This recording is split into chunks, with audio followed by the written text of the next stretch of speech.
Welcome to MSL Talk with Tom Caravela, a podcast specifically designed for MSLs and all things field medical.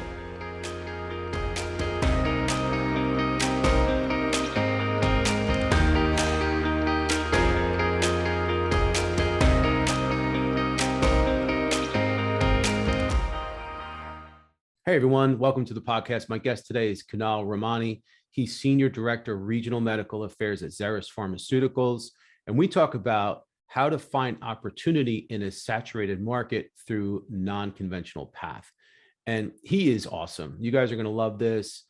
Don't forget to follow us on YouTube and Instagram, and check us out on MSL Talk Live, which is the first Tuesday of every month. It's on Clubhouse, and that's at 1:30 p.m. Eastern time. And if we haven't connected yet, please send me an invitation on LinkedIn. Would love to connect with you all. And thank you for listening. Thank you for sharing this podcast. And you have an awesome day. Hey, Canal, welcome. Thanks for joining me. How you doing today? Good morning. Thank you for the opportunity. I'm doing well. How about yourself? Man. This is going to be a lot of fun. So we've got to give people a little background like I like to do. So you and I met recently at the MSL Society conference in Vegas, and that was it. We're like, hey, we got to do a podcast together. And guys, I have to tell you, this Canal is like the nicest guy I think I've ever met. I couldn't wait to collaborate with him. He's not just nice, he's super smart. He knows a lot about this industry. So you guys are really in for a treat. So Canal, thanks for joining me. We're going to talk about do what others don't, and how to find opportunities in a saturated market. But before we do that, if you could do an introduction, that'd be awesome. Yeah. Well, again, thank you for having me. I love what you're doing with the podcast. And the opportunity to speak to you with you today, I really appreciate. And with that, my name is Canal. I'm a PharmD by training with stints from small to large biotech companies. But my main passion is mentoring aspiring and new MSLs and those looking to break into the industry. Awesome. Well, I tell you, there's a lot of people out there that I'm sure appreciate that and that are listening today. So I think a lot of people are going to get a lot out of this. Hey, before I jump into real quick, I want to give a shout out. We have some new listeners. We broke into the top 10 in rankings in Indonesia. So we're in the top 10 in the careers category, and we're actually in the top 100 in the business category. That was last week. So I want to welcome everybody, say thank you to all the listeners in Indonesia, and for everybody around the world that's listening. Appreciate you guys.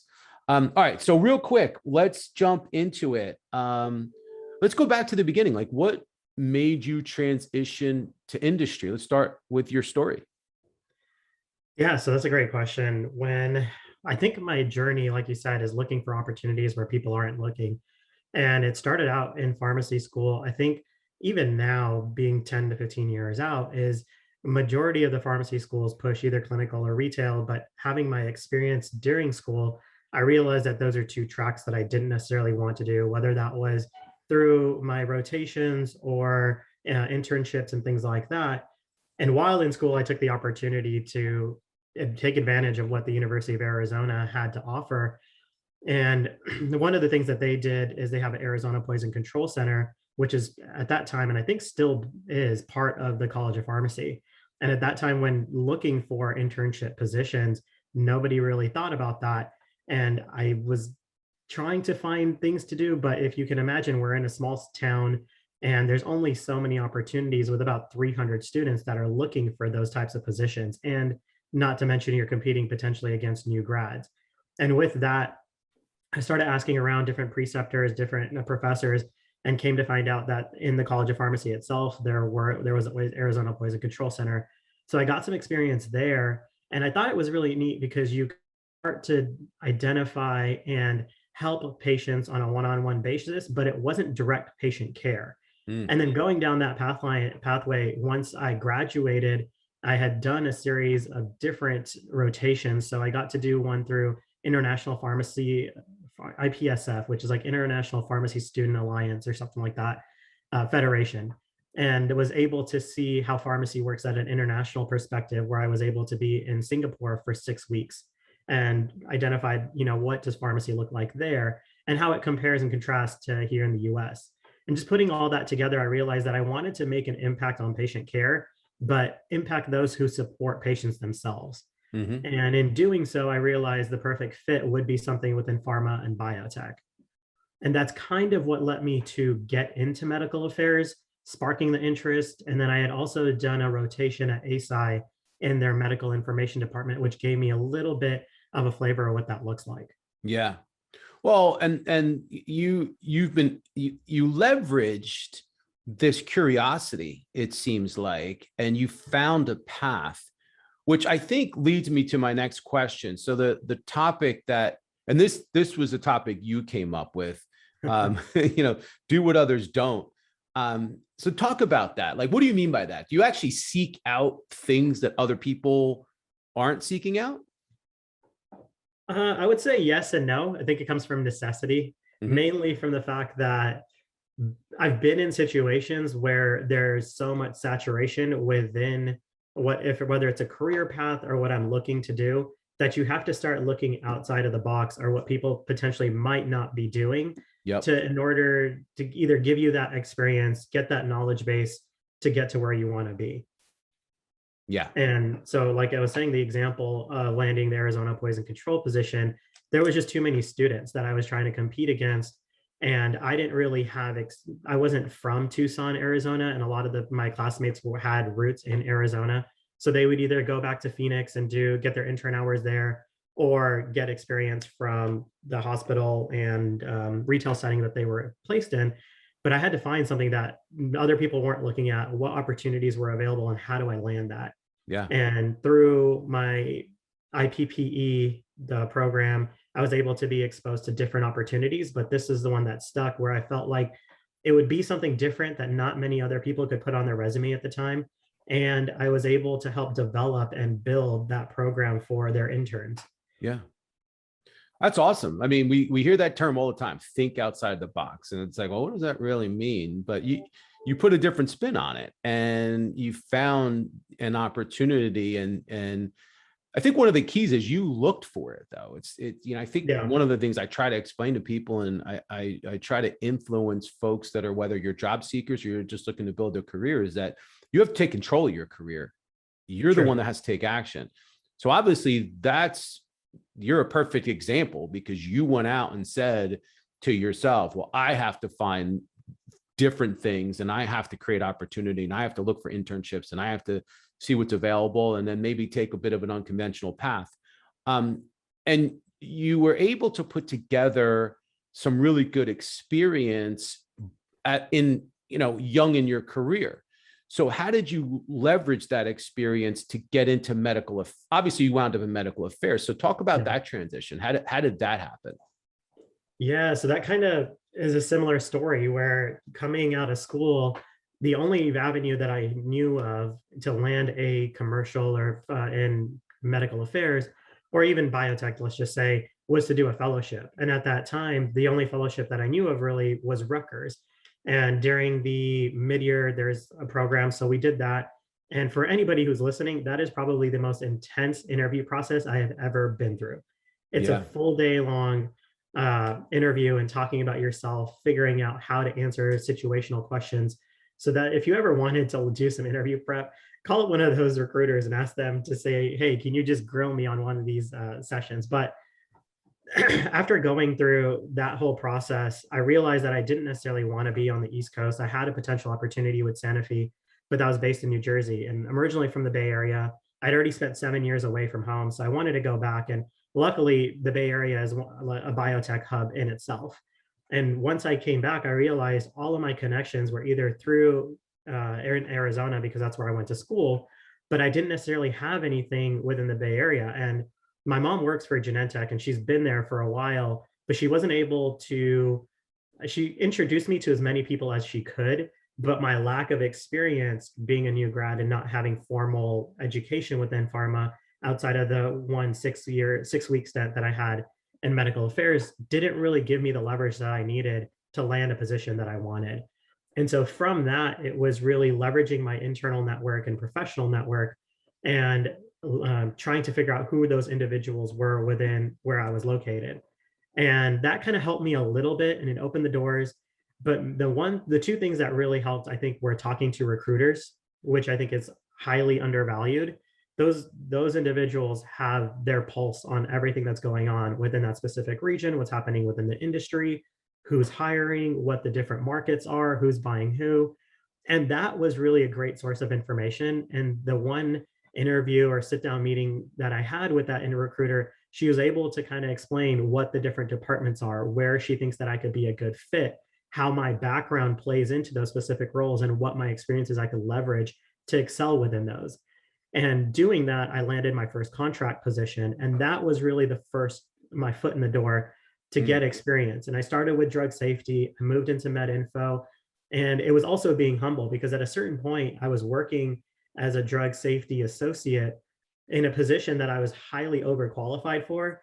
But I came into it with the opportunity of learning because I didn't really know too much. And that helped me identify, again, things that I didn't want to do and areas that I did want to go into. And Mm. so from that, I realized drug safety wasn't necessarily that I was passionate about, but maybe something within medical affairs and med info. Mm. And through all of those, I guess, informational interviews that I was able to set up and learning more about each industry and position while I was at those different places, I think opened my eyes as to what I really wanted to do. Yeah. Well, and I will say to all the listeners, I did not tell Canal the part about how great recruiters are and how valuable and how you should reach out to recruiters. Even though I am a recruiter, I didn't tell him to say that. So thank you for, for giving us credit. Sometimes we don't always get it, but in all honesty, and I've said this before and I'll say it again, you're one phone call away from changing your career, maybe changing 100%. your life. You're Yeah. one interview away from, resetting the course of your career. So I think it's important. You mentioned the word networking and, reaching out to folks, reaching out to recruiters and having conversations and doing research and learning about the market. That's paramount. And Yeah. you said, I tried the networking route and it wasn't exactly fruitful. And that's okay because at the time, maybe it wasn't, but reaching out to recruiters is a form of networking. Yeah. So I think it's important I want to stress that and encourage people to each and every day be diligent in your networking efforts, your reach outs, and your ability to understand the markets that you're trying to get into, because the more you do that, the further along you're going to get. And the closer you're going to be to that one conversation that's going to change the rest of your life. So we've covered some ground, and I'm really interested in your background because it is, and you use the term non-conventional. It's definitely non-conventional. I mean, I think the thing that's somewhat conventional is that you wind up landing that fellowship, which I think is a great thing to do. Not always easy to do. But then you went into a contract position, then you wound up in drug safety. So is that what you talk about because you've used the term non-conventional to me when we talked, Mhm. or is there more to it that you consider non-conventional, and what happened from there? Well, I didn't get a fellowship position. I decided not to go that route Oh, just because and I didn't want to be away from home. I'm really close to my family. yeah. And being from the Bay Area, going to school in Arizona for 7 years, and then having to do another 2 years on the East Coast, I just didn't want to necessarily do that. And Okay, I missed especially when that there part. were Sorry. opportunities within the Bay Area. No Mhm. worries. Um, and so I think as we're kind of talking and I'm thinking more about it, I think it just comes back to you being hungry. And if you're hungry enough for whatever you're looking for, you'll find the opportunities to get there. And I think that's what it comes down to. And ever since I think I've been little, it's just I've always moved around. I've always have to be relatively independent.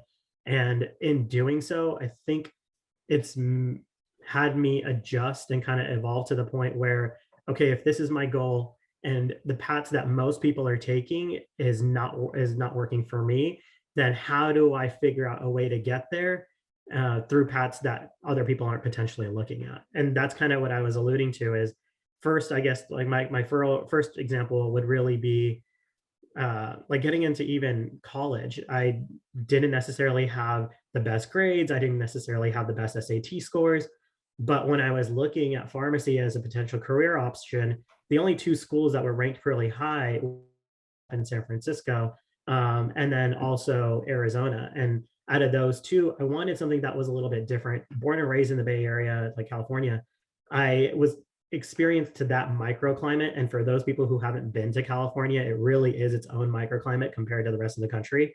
And so I needed an experience to see what other people are thinking and how like the rest of the people, like everybody else lives. Because I think growing up in that area, it's its own little bubble. Mm. And for people who do understand that, you'll get what I'm saying. Uh, but so that I think Arizona gave me that opportunity. And then getting into pharmacy school, it was like, okay, well, I need to get intern hours, but everything that I'm looking at, there's no opportunity. So how do I find something else? Coming out of pharmacy school, it was like, okay, I want to get into pharma biotech. The avenues that I'm looking at aren't really working. So who else and what else can I do to network my way and find those opportunities? And then similarly, when I was starting off and doing my contract work, one of the things that I did was when I was at Actelion, I was I was doing contract work there in their medical information department.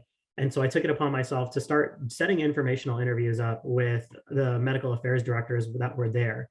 And through that, I realized they all had different career paths, all had different backgrounds, but the one thing that they all had in common was being an MSL. Mm. And so I figured, okay, these guys have obviously done something in their career to get to where they're at. And one commonality is being an MSL. So how do I get to that MSL position? And that I wasn't necessarily looking for an MSL position, but the more and more that I started learning about it and what that job entails, it felt like it was a perfect marriage of my strengths and skill sets, what I'm looking to do, and how I can give back within the community, and all within medical affairs. And it just happened to be, it was the right time at the right place. I just let people know within the organization that, hey, I'm in medical information. My contract ends in about 2 months, but I'm really looking to get into the MSL world. And it just happened to be that I had worked with one of the sales trainers there. And he had mentioned, do you know the director of MSLs? And I was like, no, I haven't really met him. I've heard of his name. But he mentioned, hey, he lives in New Jersey or somewhere on the East Coast. He's in town for today or like the next couple of days. Why don't you just talk to him and I'll set up an intro? And one thing led to another. I ended up interviewing for the position, and that's how I landed my first MSL gig. Wow, that's a great story. And just to unpack that a little bit, I mean, I want to go back to something you said right from the beginning. You said how important it is to be hungry. Because that I'm hearing that throughout this conversation is how hungry you were and how active you were. Being proactive versus reactive makes all the difference in the world, because if you're reactive in your career, you're going to miss opportunities, because opportunities don't always come to you. Rarely they do. You have to go out and get them. So you had this idea, well, I'm going to start talking to all these, these directors of medical affairs as a networking activity. You learned from that network. Am I right or wrong about that? It wasn't necessarily just to advance career or like a networking perspective. Like you said, I was hungry to figure out, okay, I'm doing this right now, but what other options are there out there? Got you. And that's what I always struggle with. When people ask me like, okay, what are you looking to do within your career? The answer really is, I still feel like a person who graduated college and the world is your oyster, but you don't really know what your potential opportunities are. And the only way that I've learned to identify what those are is to talk to people who are doing it and get a better understanding of what opportunities they've had, what their career path has led them to, what experiences or advice that they have, because that can kind of help you, I guess, kind of jump the line. You don't have to go through and do all of their mistakes when you can learn from them. So you have this professional curiosity. It just took you right in a direction, and you wound up as an MSL in medical affairs.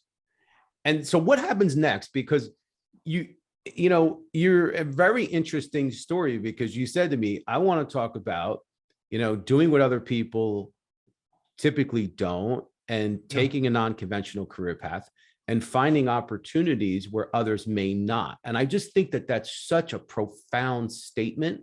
And as I'm hearing your story, and it makes total sense, because you asked the right questions, you had this professional curiosity, and it took you down this path. So what happens next? So this journey probably started, I've been an MSL since I think like 2014, 2015. And you'd think the natural progression would be to manage people or Mhm. be an MSL manager. And I've had this goal for the past 3, 4 years, maybe. And I started interviewing for different possibilities and potential opportunities. But the resounding feedback that I got was, we can't necessarily hire you because you don't have any MSL manager experience. And it's kind of like trying to land your first MSL job. Everybody tells you can't be an MSL here because you don't have experience. Well, how are you supposed to get experience if nobody will hire you? And so again, I had to think of, okay, I don't have the experience or the opportunity at my current position. So how do I get that outside of my organization? And as a result, I turned to MSL Society, which I think is a really great organization that helps people transition and get MSL positions. I think they do a really good job of getting people prepared and giving people the background and potentially networking too. So like you mentioned, we met at MSL Society and also Mass West, I think 4 or 5 years ago Yeah. randomly. But with that, I mean, I got to meet a lot of people. I got to network there with a lot of really great individuals, and also got to meet a lot of aspiring MSLs. And through MSL Society, I was able to become an MSL mentor. And with that, I was able to put into like a formal process how me and a co-mentor develop first year, second year MSLs. And I've done this on the side of helping people transition from clinical into industry. And I helped like about 16 to 17 people so far. But this was really a true formalized process to do that. And then so was able to do that. And then also I worked with a local professional chapter and helped co-chair one of their national annual conferences. And with that, I was able to help manage kind of our team, understand what directives are, coming up with a mission, driving individuals, supporting them, all of the things that managers do. And then lastly, I was able to become a board member on a nonprofit organization. And so through all of those external opportunities, I was able to develop those managerial skills. And through that, I was able to land and get promoted at my current company and become a leader of our West team. So So that's kind you're of where I just did this, or I was just promoted in October of last year. And now I kind of wow. start all over with this whole career of trying to understand what this role is, how to make an impact and support those who support HCPs. Well, congratulations on your Appreciate that. success, your path. And for those of you guys listening, I mean, it's very, very difficult to become an MSL director. It really, it's one of the most coveted positions in industry, really. As hard as it is to become an MSL, it's extremely hard to get a position as an MSL director. And clearly you've taken some really amazing leaps in your career and the right steps, and it brought you there.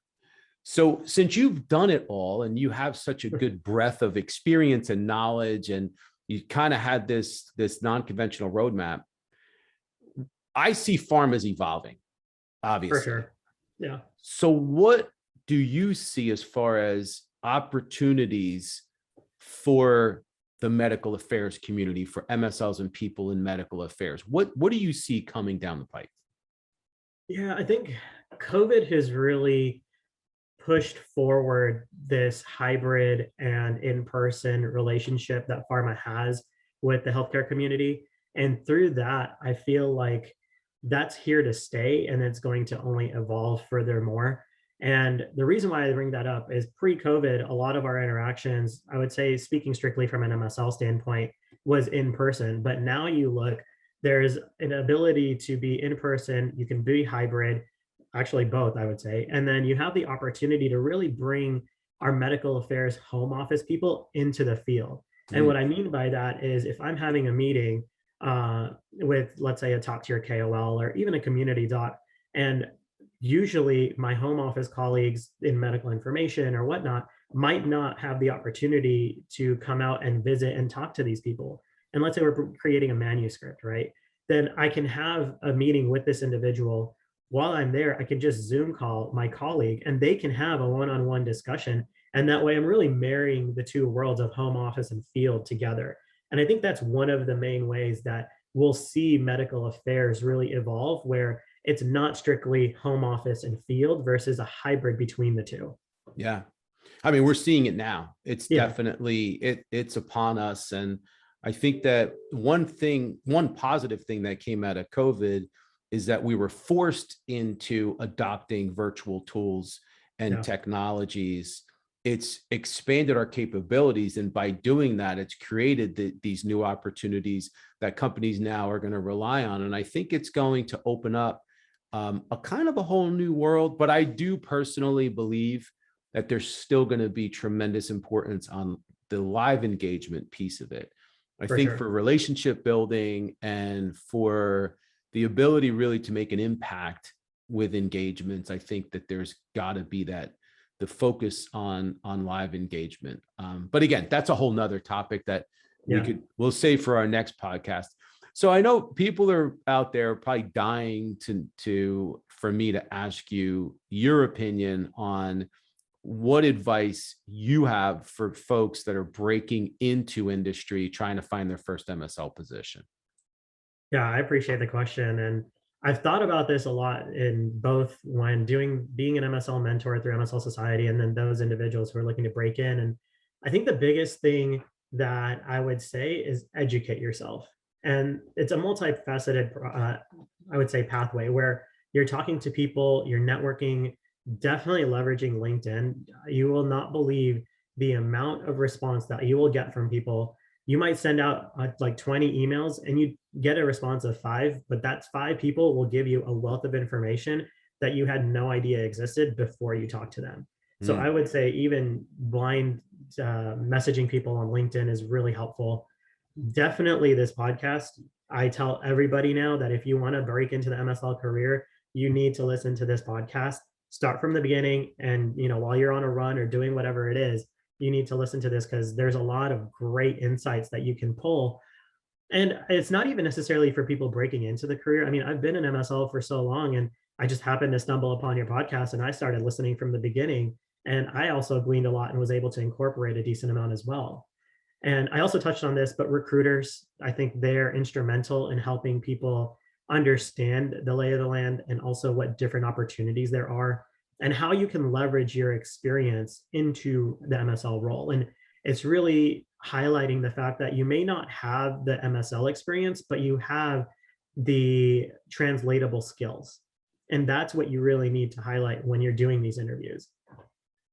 Lastly, I would say professional societies and be humble. I think some individuals, they graduate with a D degree and they feel entitled that, hey, I have this degree, so now I should have these opportunities to land an MSL gig or, whatever position that you're going for. And I would just say, come curious, come hungry, come humble, because you don't know what you don't know. And there is a lot to learn. yeah, for sure. That's great. That advice is incredible. And I'm not just saying that because you plug the podcast and you plug recruiters again, not just saying that, but that is really, really awesome advice. I tell you, this whole episode was packed with really good takeaways for folks that are looking to navigate through and advance their career in medical affairs or to try to get into medical affairs. I think that your story is a great one, and it's one that's just packed with really good advice. So what's your final advice for folks? I mean, not just for aspiring MSLs, but anybody that's looking to build a career in medical affairs, what would you tell them? Can I actually pause and go back to that last question? I forgot one point that I wanted to mention. Sure, go for it. Okay. So also one major factor I would say when trying to land that first MSL career or any MSL job is Yeah. do your homework on the company. I'm in a position now where I'm able to review resumes, interview individuals, and it's critical where you look at the company's mission statement, look at who their leadership is, look at their pipeline, ask insightful questions outside of, let's say, situational or of what does a team look like or what is the organization structure. Read a press release. You'll get a lot of information from those press releases on where the company was, where they are currently, and where they're going. And Yeah. that can actually separate you miles and miles ahead of other individuals who may have experience, but you did your homework, you know why you want to join this company, how your morals and values line up with their mission statement, and how the role that you're looking for is a good match with your skill sets and strengths. So I would say do your homework in that relation too. And I'll tell you, that's great advice for anyone that's Yeah, interviewing for any position. It's really a exactly. no-brainer. You have to be prepared to answer the question, so what do you know about our company? Or Yeah, why do you want to work for our company? There are so many times where hiring managers will tell me, Tom, you know what? I'm not even so sure why they were here. yeah, We asked them why they were interested in the organization, what they knew about the company, and they couldn't tell us anything. And yeah, guys, this is a layup question. It's a no-brainer. Canal, just like you said, there's so much information out there. Just look at the news section of their website or pull up some press releases or just look at core values within an organization. There's so many different things you can do. yeah, Even just pull up Wikipedia if you have to just find facts on the organization. But I for sure. think that you want to be able to speak intelligently about the company and why you want to work there, and then show excitement for that. And I Yeah. think that that's really, really important. Yeah, the passion definitely comes through, and make sure you close too and express how much you're interested in the position. And we've had a number of candidates, well, we'll be interviewing them, and through the Zoom interview or the phone interview, they sound great, but then they come in person and that enthusiasm or the hunger of even wanting to be there doesn't necessarily showcase. And that could be one of the reasons that another person gets the opportunity over you. So be honest, genuine, and come curious and hungry for that position and make sure it shows. Great advice, man. Well, listen, time's pretty much up, but I have to tell you, we're going to do this again because you're Yeah. awesome. And I think that people are it's going to be one of those episodes where people are going to be, commenting a lot, asking a lot of questions and asking me to have you back on. So, folks, I appreciate you listening. Don't forget to share this with others because I think that this is some really good information that can help a lot of people. So, Canal, thank you again, my friend, and all the best to you. I can't wait to follow the next phase in your career. Thank you so much. Again, keep up the great work. I really appreciate the content that you're putting out and the opportunity to speak to you and share my story, experiences, and insights that I've gleaned along the way. So thank you so much. And I look forward to being on again. Yeah, man, let's do it. All right, pal. Have a great Thank rest you. of your day. Thanks, You too. Take everyone. care.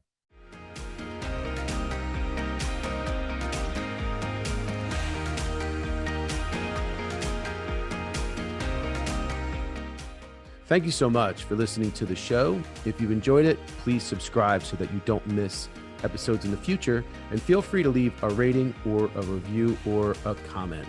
Thanks again, and I look forward to seeing you again soon.